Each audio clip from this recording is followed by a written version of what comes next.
নাম কি? আমি তানিয়া। পুরো নাম কি তোমার? আমি তানিয়া। তামিয়া কি? তানিয়া আমি। তুমি? হ্যাঁ। তুমি কি করছো এখন? আমি রান্না করছি। রান্না করছো? হ্যাঁ। কিসে রান্না করছো?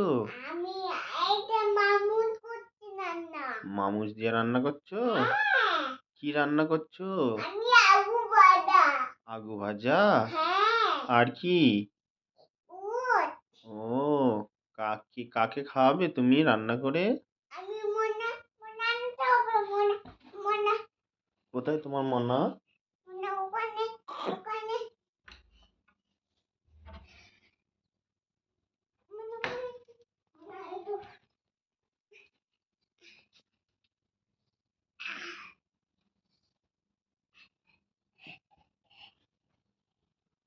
মনে যাবে এই মনাটাকে খাওয়াবে? এখানে দাঁড়াই তোমরা দাঁড়াই করে দিচ্ছি এই মনাটাকে খাওয়াবে? ও, কে শেখালো তোমার রান্না? এই আম্মা আম্মা আমার কাছ থেকে শিখেছো? তোমার কাছে দিদি কে তোমার কাছে ও বাবা।